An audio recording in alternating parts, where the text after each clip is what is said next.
मैं ऐसा हरगिज़ नहीं होने दूंगा। शेरा की धमकी के मुताबिक अगर उन 25 कैदियों को रिहा नहीं किया गया तो वो बस के तमाम मुसाफिरों को एक एक करके खत्म कर देगा। अगर हमने उन कैदियों को आजाद कर दिया तो वो खतरनाक मुजरिम न जाने कितने मासूमों के खून से जमीन को रंग देंगे। हमें उनसे मिलने क्यों नहीं देते? प्लीज हमें जाने दीजिए। हमें जाने दीजिए।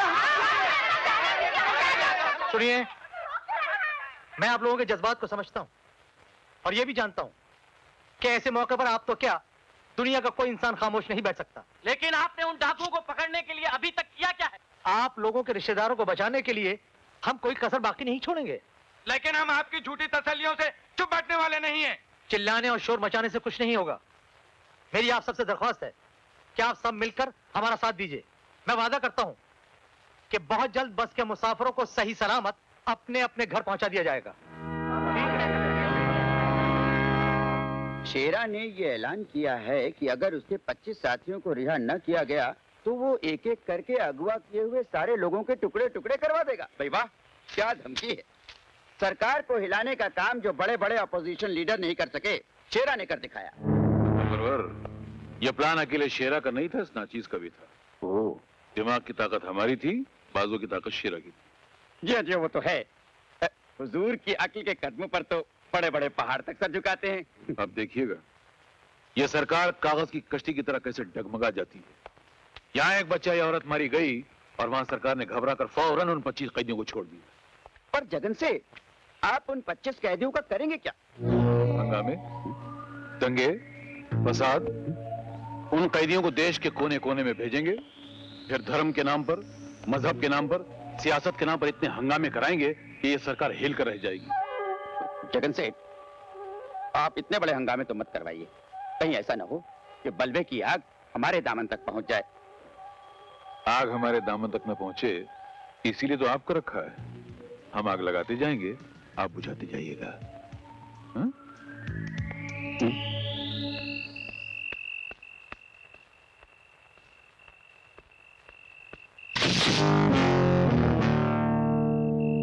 बहुत देर से मैं आपका इंतजार कर रही हूँ।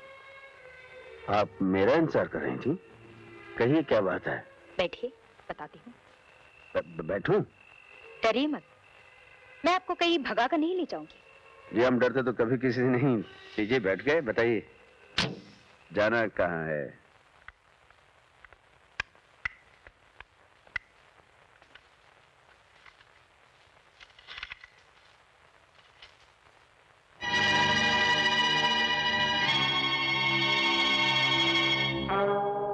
साहब। अमर, तुमने इस इलाके से डाकू शेरा के कदम उखाड़कर अपनी बहादुरी का सबूत दिया है। सर, डाकू शेरा के कदम पूरी तरह उखड़े नहीं, क्योंकि शेरा सिर्फ डाकू ही नहीं, बहुत बड़ा टेररिस्ट भी है। और आप अच्छी तरह जानते हैं कि हर टेररिस्ट के पीछे किसी न किसी बड़े आदमी का हाथ जरूर होता है। और सबसे पहले मुझे उस आदमी के हाथ काटने हैं। तुम्हें किसी पर शक है? शक तो है सर, लेकिन सबूत नहीं मिल रहा। कौन है वो? जगन सेठ। जगन सेठ बहुत बड़ा दौलतमंद है ना, इसलिए उसने दौलत की चादर के नीचे अपने गुनाहों को दफन कर रखा है। मुझे उम्मीद है कि एक ना एक दिन तुम उसके खिलाफ सबूत जरूर ढूंढ निकालोगे। I need your good wishes sir. All the best. Thank you sir. उसे कुचल के रख दो।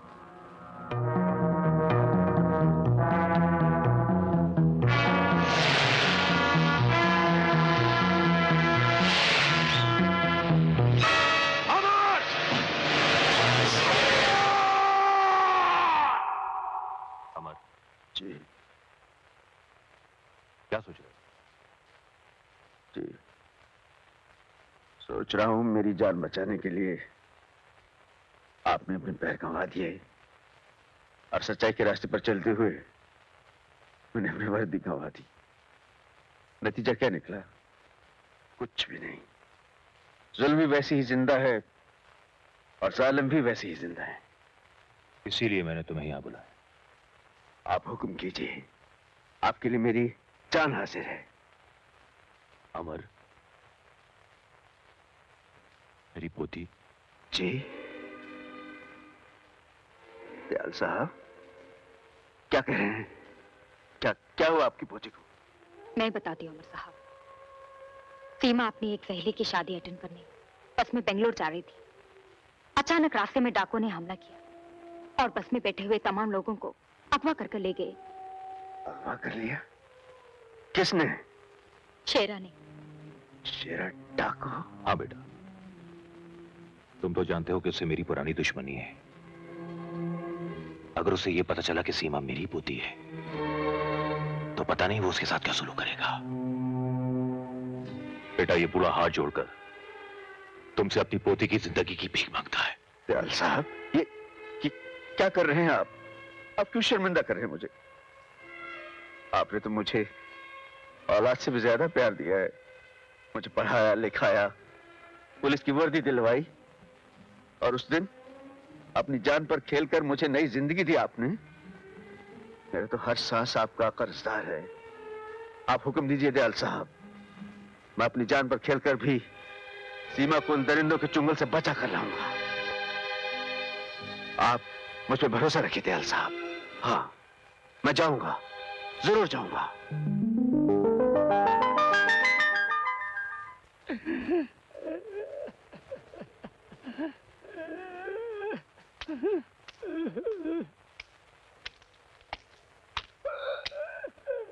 क्या हुआ बाबा?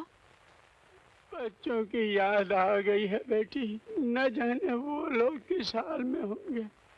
मेरे सिवा इस दुनिया में उनका कोई भी नहीं है, कोई भी नहीं है, कोई भी नहीं है। धीरज रखो बाबा, सब ठीक हो जाएगा। और भी मेरे दादा दयाल तो पुलिस कमिश्नर रह चुके हैं। उनकी इस डाकू शेरा से बहुत पुरानी दुश्मनी है। जब उन्हें मालूम पड़ेगा इस डाकू ने उनकी पोती को उठा लिया है तो हमें बचाने के लिए जरूर कुछ ना कुछ करेंगे। सच बेटी? हाँ बाबा, लेकिन मैं उनकी पोती हूँ, इस बात का किसी को पता ना चले। आदाब अर्ज़। जीते रहो बेटा। कैसे आना हुआ? खैरियत तो है? रहीम चाचा, जब मैं पुलिस ऑफिसर था आपने कानून के दुश्मनों के नाम और पते बताकर मेरी बहुत मदद की थी। आज मैं एक कड़े इम्तिहान से गुजरा हूँ, मुझे आपकी मदद चाहिए। हुक्म करो बेटा। मुझे कासिम अली और करण का पता चाहिए। करण के बारे में तो फिलहाल कुछ खबर नहीं है, अलबत्ता कासिम अली कहाँ होगा ये मैं जानता हूँ। कहाँ होगा वो इस वक्त?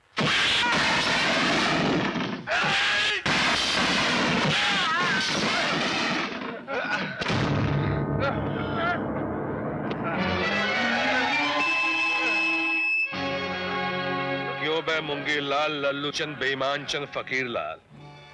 मेरा नाम कासिम अली बरकत अली शमशेर बहादुर नवाब तोपची है।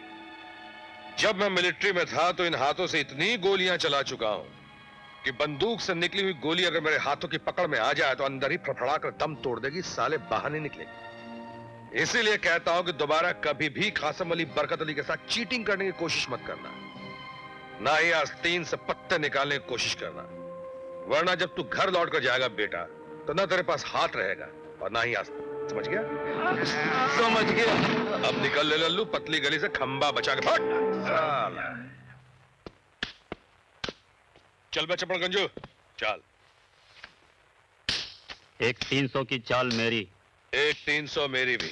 चाल का माल तो डाल बाप। बड़ा बेभरोसे का आदमी है बे, साला मर जाएगा तो कफन नसीब नहीं होगा, बीवी फटेली साड़ी में लपेट कर डाल आएगी अंदर।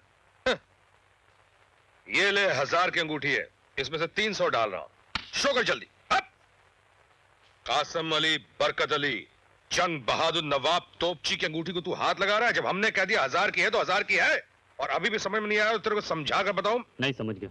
समझ गया बाप। शो कर।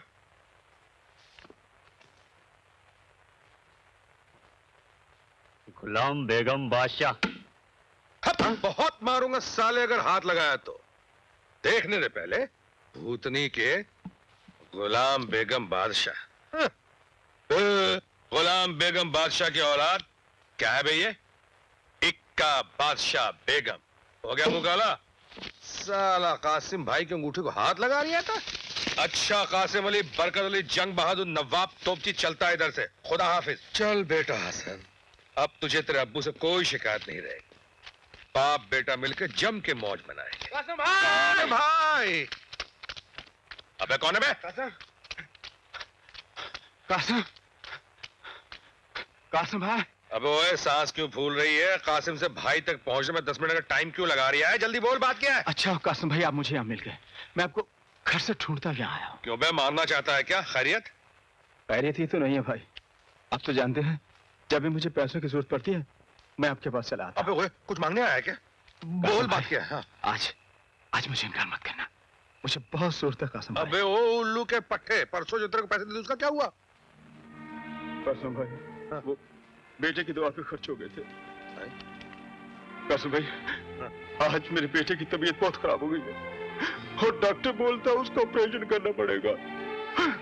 मैं मदद के लिए सबके पास गया, मुझे कहीं से पैसा नहीं मिला कासिम भाई। ले देंगे तुम्हें मेरे एक सहारा हो। मेरे बच्चे को बचा लो कासिम भाई, मेरे बच्चे को बचा लो, नहीं तो वो मर जाएगा। खुदा के लिए मेरे बच्चे को बचा लो कासिम भाई, खुदा के लिए मेरे बच्चे को बचा लो, मेरे बच्चे को बचा लो कासिम भाई, मेरे बच्चे को।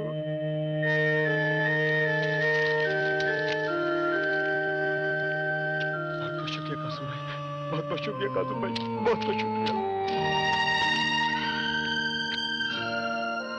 या खुदा, यही तेरी मर्जी।